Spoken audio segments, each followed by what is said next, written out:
imenu sodelavcev in sodelavk Študijskega centra za narodno spravo vam izrekam en topel pozdrav. Na začetku bi lepo pozdravila gospoda župana Blaža Milavca Sodraškega, potem gospoda župnika, gospoda Franca Bizjaka, ki nam je tako prijazno odstopil prostor v župnijskem domu. Potem pozdravljam tudi direktorja Miklove hiše v Ribnici, gospoda Marka Zupanca. Potem pa posebej topel pozdrav našima dragima in osrednjima gostjama nocojšnjega večera.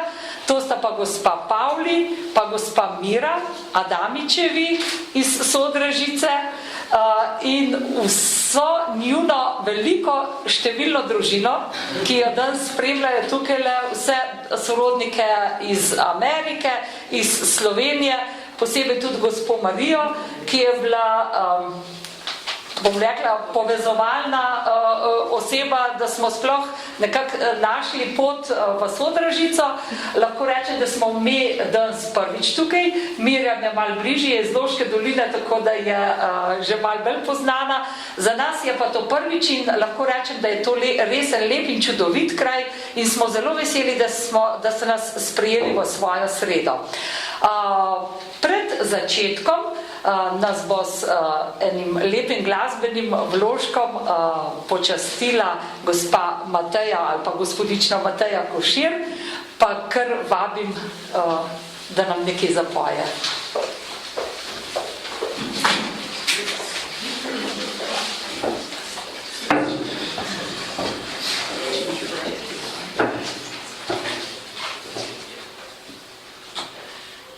Yeah.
hvala Mateji in njenemu očetu. Mislim, da ni moglo biti lepšega začetka današnjega večera in da je prav Slovenija tista beseda, ki bo tudi povezovala srca v današnjem večeru. Tako da sedaj pa predlagam, da kar začnemo z tem predstavitvenim delom. Jelka Piškorič, kot soavtorica knjižice, ki jo bomo predstavili, bo v kratkem uvodu povedala nekaj besed o tem, kako je knjižica nastajala. Potem se bomo pa v pogovoru z Pavli pa z Miro dotaknili tudi njene vsebine oziroma begunske poti njihove družine. Pa vas kar vabim, da se usedete. Ja, kot je Marta rekla, jaz bom na začetku nekaj kratkega v knjigici povedala. Ta knjigica je začela nastajati leta 2015, ko smo se prijavili na razpis Urada za Slovence po svetu. V bistvu se redno prijavljamo na te razpise, ker je ena od naših dejavnosti tudi sodelovanje z vsemi Slovenci, ki živijo v tujini, v zamejstvu in drugje. Ampak korenine pa segajo v leto 2011 in veliko zaslugo pri vsem tem ima Mira, ki nas je tistega leta gostila, Marto, mene in še ena sodelavka je bila, dr. Mateja Čoh-Kladnik. Smo se odpravile, smo dobile to priložnost, da pridemo v Cleveland. Mira nas je sprejela, nas gostila in nam v bistvu vse dogovorila za vse pričevalce. Posnele smo, mislim, da 17 pričevanj takrat. Smo bile kar zaposlene cel dan, smo okrog hodile, tako da je bila to ena neprecenljiva izkušnja in že takrat v bistvu smo začele to skupnost v Clevelandu spoznavati in te njihove spomine, v bistvu je šlo za to povojni begunski val in že takrat smo videli, da v bistvu imajo zelo različne izkušnje, pa mislim, da bo potem Mira kasneje verjetno povedala kaj o tem. V glavnem je bilo to, takrat se je vse začelo, no, in potem, ko smo dobili priložnost, sva se z Marto odločila, da spravila to v neko knjižno obliko. Je pa prva taka knjigica našega študijskega centra za narodno spravo, ki je majčkeno posebna, ni tako obširna kot druge ali pa tako znanstvena, ampak je bolj poljudna za vsakega bralca. V bistvu smo deloma jo namenile slovenski skupnosti v Clevelandu, zato je tudi dvojezična, da jo razumejo tudi druge, tretje, četrte generacije. Namenjena je pa tudi slovenski javnosti, pa mogoče predvsem mladim, da v bistvu skozi eno tako osebno izkušnjo lahko spoznavajo tisti vojni in povojni čas. Posebna je tudi zato, seveda, ker je dvojezična. Je prva naša dvojezična knjigica, letos pripravljamo še eno. Tako da to je zelo nakratko nekaj v knjigici, zdaj pa jaz prepuščam besedo kar Marti in predvsem Miri in Pavli, da bojo kaj povedali o zgodovini družine Adamič. Jelka, hvala. Mogoče bi pa jaz za svoj začetek prebrala en stavek, ki je na koncu naše knjižice in sicer so to Mirine besede iz leta 2011, ko smo jo posneli in je rekla takole: meni se zdi, da če greš enkrat od doma, seveda se odtujiš. Itak se življenje začenja drugje in se tam uživiš. Ampak nisi ne tle, ne tam popolnoma sprejet. Čeprav jaz vem, da sem Slovenka, jaz ljubim domovino. To mislim, da je bistvena dediščina, iz katere je rasla Mira, iz katere je rasla Pavli, iz katere raste sedaj njun številni rod. Korenine njune dediščine pa segajo precej daleč nazaj.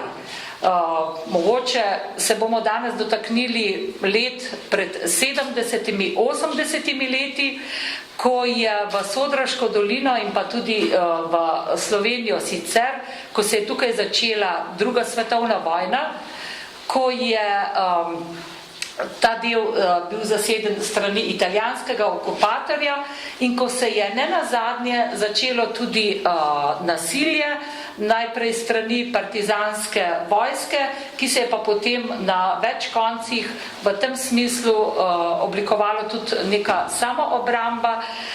Pa mogoče za začetek bi Pavli mogoče par besed o tem, odkot njihova družina, par besed o starših, s čim sta se preživljali, koliko vas je bilo otrok v družini in pa kako ste mogoče doživljali, vsaj v spominih ali pa v pripovedih, začetke vojne. Že ko sem bila 9 let stara, je šel ata v Ribenco, se je umaknil, ker ni se strinjal s tamkajšnjo politiko. In ne samo to, občina se je preselila v Ribenco in ata je bil tam in jaz sem mu nosila hrano, 9 let stara v Ribenco. In 45. leta, ki je bil tu maja meseca, je pa domov prišel in je rekel, da gre od doma. In mama mu je naštimala, kako se reče, ruzak, hrano, na hrbtnik, pardon. In je šel proti Svetemu Gregorju, kamor so šli drugi, tam grem jaz. Iz Ribence, so šli tam.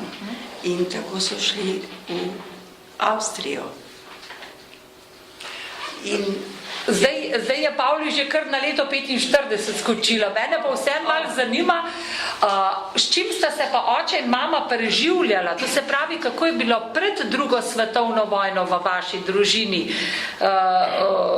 S čim ste se ukvarjali, ali ste imeli kmetijo, ali ste je bil cestar, mama pa s kmetijo. Ja. Pa smo imeli to deklo, ja. Tako da mama je šla, še zmeram je pela, šla na pevske vaje, ata je bil pa prok tetu, tako da sta imela vsak svoje. Ja. Tukaj se že spominam. Koliko vas je bilo otrok v družini? 4? Ja. 3 dekleta in en fantek. Tone je bil star 2 meseca, ko smo bežali iz hiše naše. Ko je bila hiša bombardirana. Zakaj ste bežali? To se pravi leta 42? Je Italijan. So Italijani bombardirali Sodražico? Ja. In je bila ob tem tudi vaša hiša požgana. Ja. In tako smo šli v Jelovc, stari mami, pa starmu atu. Tam smo bili par mesecev, pa smo šli pa nazaj na okroglike od strica hiše, v hišo. In tam smo ostali. In ste... Njenega ata. Ja, njenega ata hiša. V vojnem času ste potem tam živeli? Tam živeli, ja, skozi. Ata je pa učil v Ljubljano. No, ja. Leta 43? 43 za čas, ja. Da bi nekaj denarja zaslužil, da bi si s tem pomagali, da bi hišo obnovila, ne? Ja. In ga je potem od tam zanesla pot tudi naprej, ja. V Trst in pa potem zopet počasi nazaj, a ne? Ja, tem ti bo še to vem. Ja. V tem času je imela tudi Mira eno posebno izkušnjo.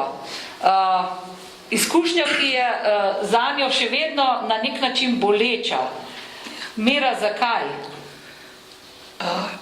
Mislim, da sem bila 3-letna, ko sem 4 leta stara. To je bilo še med vojsko, ko so se odločili, da grem v Jelovc k starim staršem. Pa mislim, da sem šla v glavnem zaradi družbe, ker... Družbo delati, ker mene so... Sem bila zabavna pa odveč. Saj ni res. No, očitno, mama je bila večina sama tudi med vojsko, ne? In Pavli je bila pomočnica, Pavli je bila še ena sestra, ki je sedaj pokojna. In jaz pa nisem bila ne za tle, ne za tam. In je bilo čisto lepo v Jelovcu. Zelo sem jih rada imela, oni mene, ampak potem je prišel slučaj, da so me poslali na počitnice domov. Mam, ja.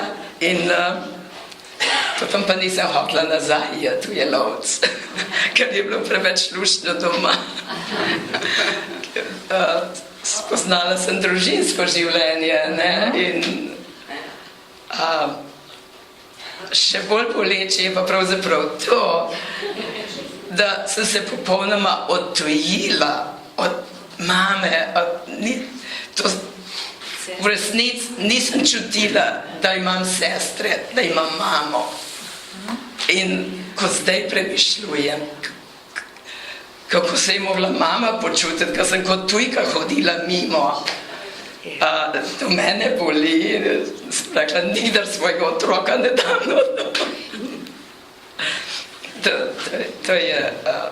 To me je zaznamovalo. Domov si se vrnila šele po vojni, a je tako? 9 let stara. Okrog Božiča, mislim, da 48 leta. Takrat, ki je bil rojen Franci Mihelič, ki je tle nekje, mislim. To se pravi, ko pa se je končala druga svetovna vojna, Pavli je že malo omenila, kaj se je takrat zgodilo z očetom. Oče se je odpravil z ostalimi na begunsko pot in je šel proti Avstriji, proti Koroški v Vetrin. Iz Vetrin so šli pa v špital na Drava, kako se reče. Tako je, ja.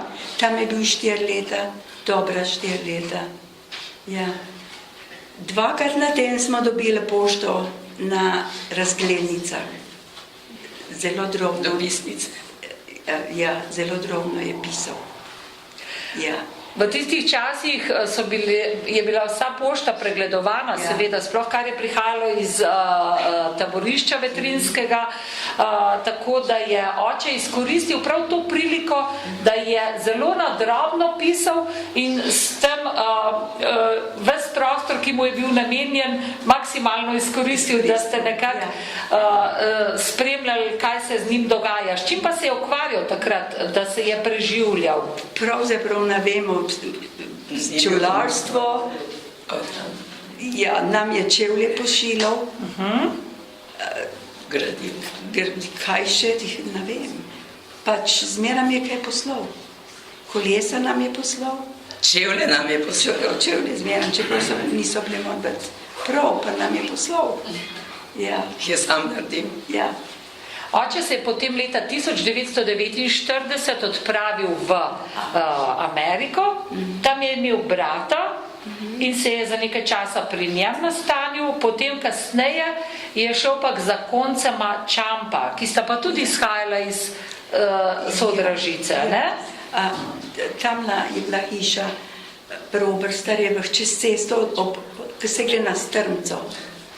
Je bila od Čambovi. Ja. Ja. In si je poiskal delo. Tako da je lahko preživljal sebe in hkrati tudi vam pošiljal stvari, da ste nekako lažje preživljali. Kako pa ste povojna leta doživljali tukaj? To se pravi sami 4 mladoletni otroci z mamo, ki je bila stara takrat približno 30 let, verjetno ne v prav prijetnem položaju. Oče je bil že med vojno označen za sodelavca, okupatorja. On je obvladal italijansko, zato ker je prej s svojim očetom, na Trsati hodil v šolo, gimnazijo.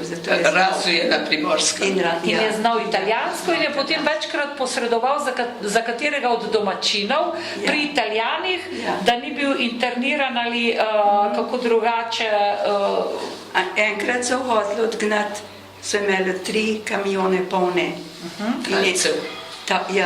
In ta prosprosil, da so samo en kamion odpeljali, druge so odpustili.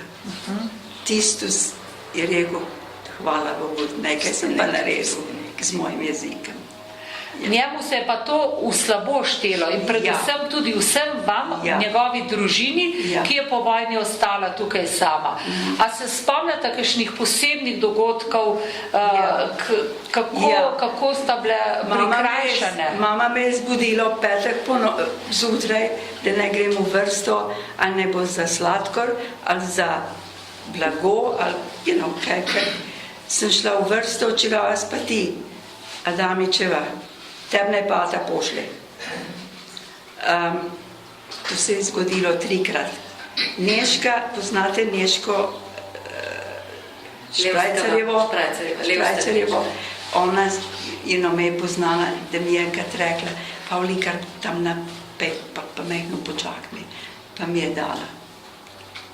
Ona se je pognala zame. Pol pa enkrat se je pa mesar pognal zame, tiskaj sem pa jokala.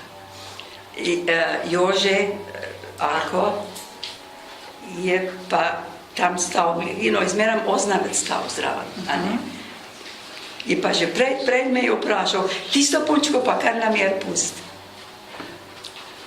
Pa je pustil in sem dobila. Sem začela jokati, Zato, ker je bila vaša družina nekako značena za sodelavca okupatorja, tudi niste imeli na voljo ne kart za hrano, za ostale potrebščine in ste bili vsem prikrajšani. Vidve s sestro Rado sta hodile tudi delati v kolhoz.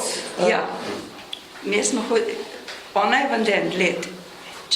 Jaz sem 2 let delala na posestvu. Na posestvu, pa so rekli, ti pa hišo plačala, stanovanje plačala.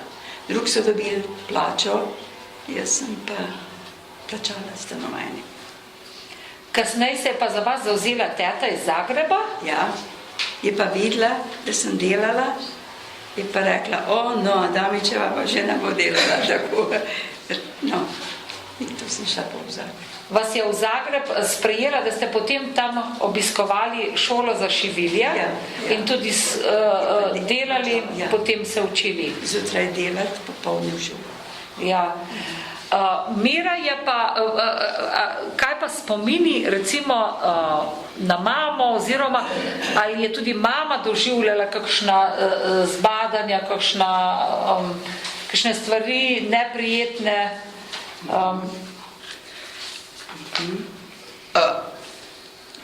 Pravzaprav, ko smo bili tle, smo mislili, da je to normalno, ampak pol začneš premišljati, kaj se je godilo, pa to se...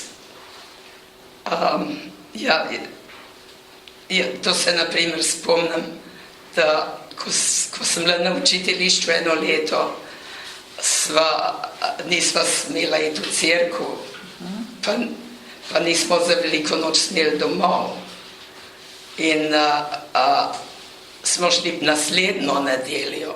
In je takrat mama, pa še od prijateljice mama, uredila z župnikom, da sva šle s prijateljico ob 4 zjutraj spovedi, da sva upravili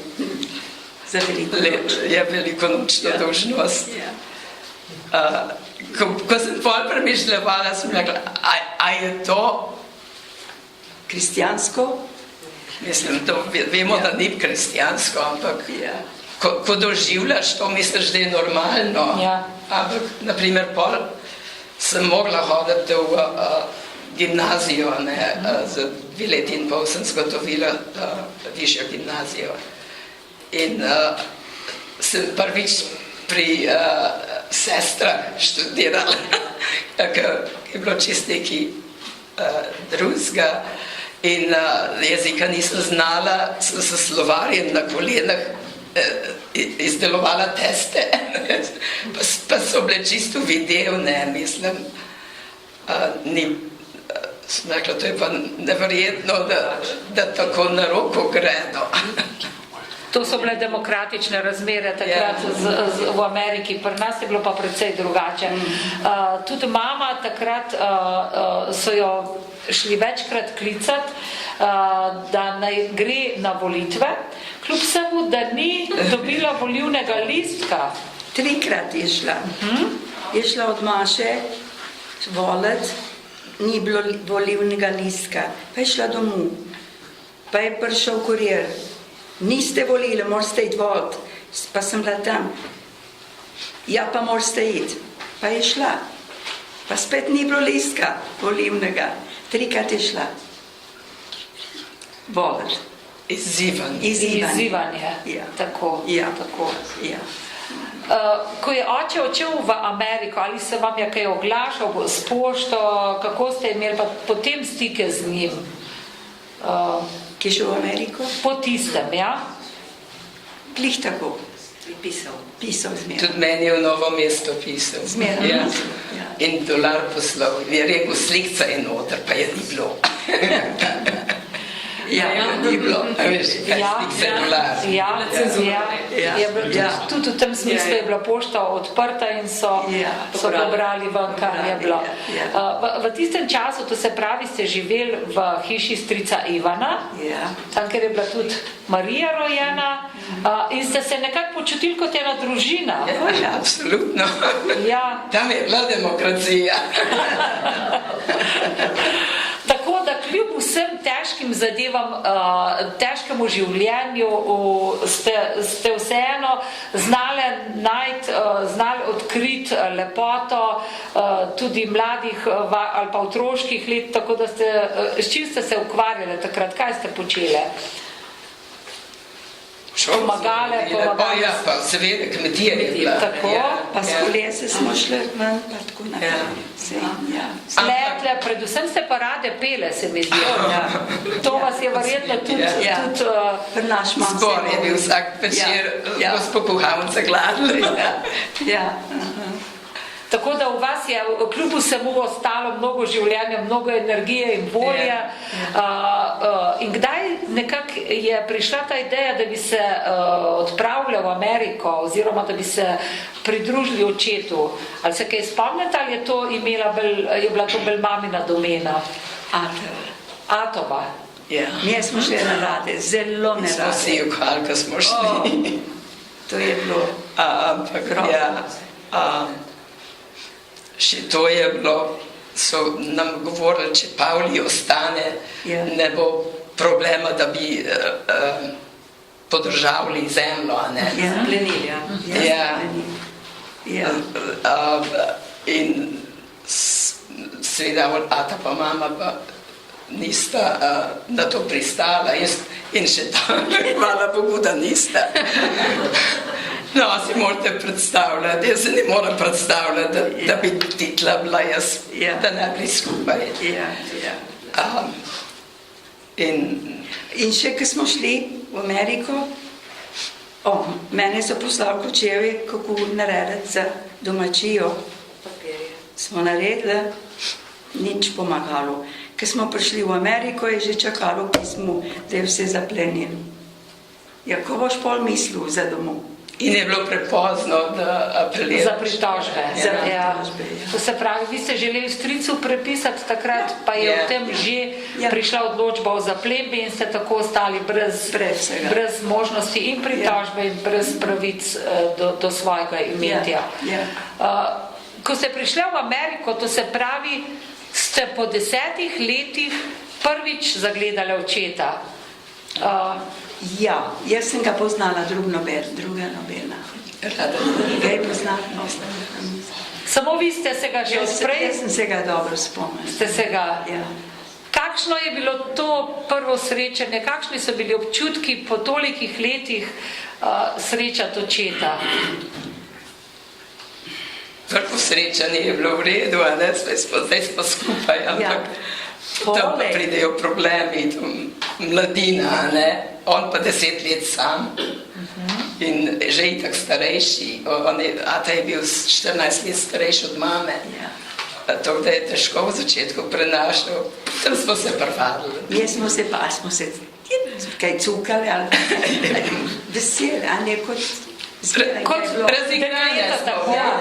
In ne, včasih to ni bilo Oče ni bil navajen družinskega življenja, ni bil navajen živahnosti svojih otrok in je na nek način kar težko sprejemal.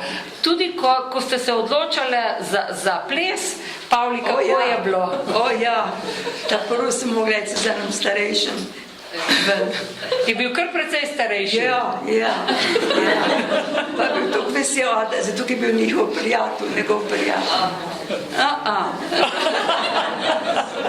Neč več.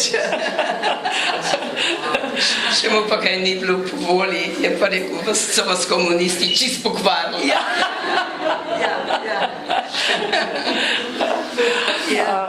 To je bil mogoče kar pogost problem družin, ki so se srečevale po dolgih letih.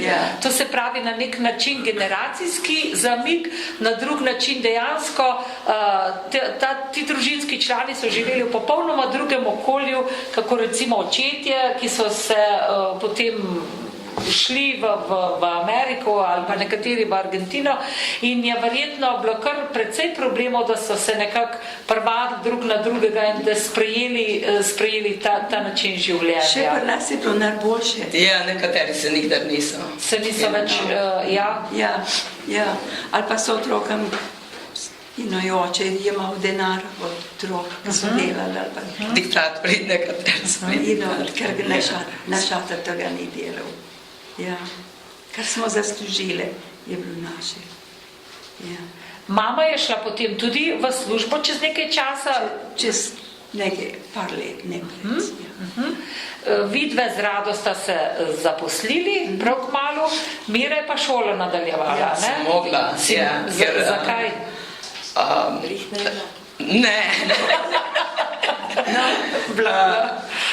Ker sta dve bile že zaposleni. So rekli, 3 v ena hiši delati za dost. Ker tam normalno gre za do 18 leta. Jaz sem bila 16 let, ko smo prišli. In tam do 18 leta je normalno, da izvršiš gimnazijo. In jaz sem začela drug semester v drugem letniku, brez da bi znala eno besedo. Mr. pa Mrs. sem znala. My name is. Tudi najmlajši Tone je še šolo nadaljeval, a ne? Ja. In potem... Jaz bom to v gimnazijo, ampak pa ne bom več težav. Od zmeri imam težko, ja. In potem ste si počasi poiskale fante, si ustvarile družine, vse ste poročene s Slovenci. Kje pa ste dobile te fante? Pri slovenskih društvih. Pri pevskem zboru. Alilija, dramatsko društvo. To se pravi, da je bilo že močno razvito kulturno in društveno življenje Slovencev takrat, ki so že pred vami prišli v Ameriko in so vas sprejeli in ste se potem vključili noter in potem tam spoznali. Pa ne pred. Pred so tudi malo gledali, so tam prišli. Nekaj časa vse, da smo se vključili. Kakšne so, morbiti pa niso da pravi. Ja, to se pravi, da je nekako tisti begunci, ki so bili, vi ste rekli v lagerih, oziroma se je reklo v lagerih, tisti so se mogoče šteli za večje žrtve na nek način, oziroma so vas obravnavali mogoče kot tiste, ki ste že okuženi s komunizmom, ki ste mogoče šli lažjo pot, da ste prišli do tja, tako da je bilo tudi tukaj potrebno nekaj let usklajevanja in bom rekla informiranja niso razumeli, kaj smo mi skozi dali, oni so svoje skozi dali, mi pa svoje, ampak tudi najna moža na prvi in na drugi, oba sta pol spoznala, ko smo si več časa poročili. To se pravi, ona dva sta oba potomca tisti. Oni so imeli zavetje v skupnosti, v lagerjih. Mi smo pa v naši družini imeli zavetje. Domači je lovc Bogdanova mama. To je bil naš svet, naše zavetje. In ste se na nek način prav kmalu potem uživeli tudi v ta način življenja, domotožje pa verjetno bilo prisotno. Ja. Naprimer, zadnja maša tukaj, kdor sem tukaj, so solze imeli. Bog ohrani mojo Slovenijo. Mislim. Oče se ni več vrnil. Nikoli. To se pravi, je njegova zadnja pot bila v Ameriki. Mama pa je prišla. Štirikrat ali petkrat. In je bila verjetno tudi vedno vesela, kadar je videla svoje domače, svoje prijatelje, člane pevskega zbora, pri katerem je pela. Prvič, ko je prišla, je bila nova maša in je bila med pevci sodraškimi. Ja, to je bilo. Imamo se je slika noter, takrat so bila nebesa za njo, jaz vem. Potem ste si ustvarjali družine, na svet so začeli prihajati otroci, danes že tudi vnuki. Ali ste jim kdaj... In pravnuki, tako. Verjetno ste jim pripovedovali o poti, ki ste jo dali čez, o svoji domovini, ali vam je bilo težko o tem govoriti? Je težko pravzaprav še zmeri, ker oni niso skusili tistega, kar smo mi skozi. Je težko povedati. Je težko razložiti, mislim. Naprimer, moji otroci so toliko srečni, da je njihov oče knjigo skupaj spravil o življenju Kosmove družine. Kosmovi imajo svojo pot, begunsko pot, svojo knjigo. Zdaj imamo pa še Adamiče. Ampak, a smem reči? Z veseljem. Vir vsega je moj pokojni mož. Če Marjan ne bi umrl, ne bi bilo nikdar tega.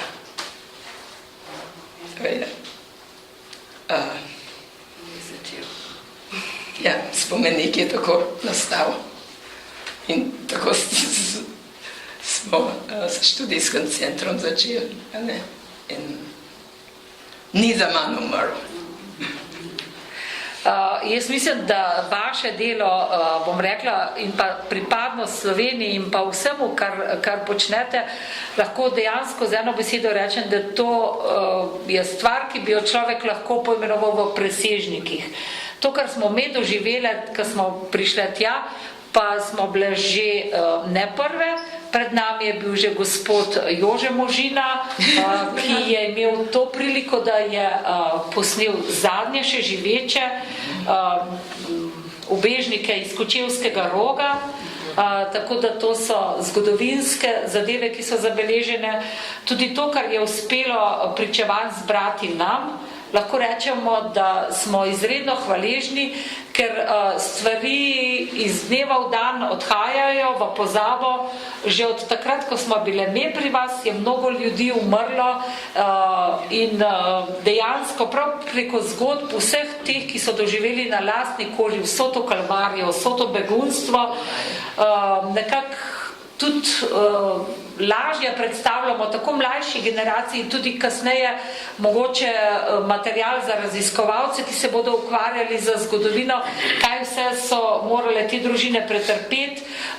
Jaz mislim, da je prav recimo Adamičeva družina in pa ta opis, na nek način skromen opis v tej knjižici, primer tisočev Slovencev, ki so na podoben način zapuščali svojo domovino, ne po lastni volji, zaradi tega, ker so se bali komunizma, ker so se upravičeno bali, ker dejansko z mnogimi, ki so se vrnili, sedaj vemo, kaj se je dogajalo, da ima Slovenija preko 600, bom rekla, evidentiranih grobišč, in na tak način so si mogoče ti ljudje rešili življenja in pa hkrati tudi ponesli to svojo zavest, ki je ne nazadnje veliko pripomogla k temu, da danes lahko ponosno govorimo tudi o državi Sloveniji, kajti ti Slovenci, s katerimi smo se imeli priliko srečati v Clevelandu, lahko rečem, da z veliko ponižnostjo in spoštovanjem spremljajo vse, kar se dogaja v domovini Sloveniji, z velikimi prizadevanji med vplivnimi ljudmi, kjer imajo moč, prenašajo to idejo, to misel o državi Sloveniji in smo jim lahko res globoko hvaležni in ne nazadnje mislim, da je bila to tudi neka božja volja in tudi to seme ni padlo v neplodna tla, ampak je rodilo sadove, za kar smo jim lahko iskreno hvaležni. Tako da ob tej priliki bi se res rada zahvalila obema vama in pa tudi vsem ostalim Slovencem, ki tako skrbno gojite to slovensko pripadnost. Zdaj pa mogoče bi prosila Matejo še za eno pesmico, potem bojo pa na voljo kakšno vprašanje iz publike, tako da bomo še vam dali malo besedo, mogoče ima tudi kdo kakšne spomine, vtise, karkoli.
bi se jaz vama še enkrat res iz srca posebej zahvalila za vso vajno velikodušnost, za to, da sta pripravljene bile deliti spomine, kar tudi ni vedno lahko in na kar tudi vsak ni pripravljen. To Mira dobro ve, ker nam je rekla v narekovaju rihtala pričevalce, pa ni bilo vedno enostavno jih dobiti.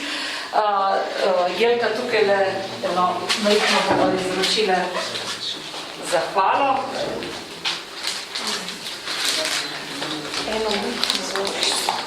Na današnji dan in na vse. Za vas hvala lepa, da se Iskrena hvala. No, hvala vam. Hvala, hvala.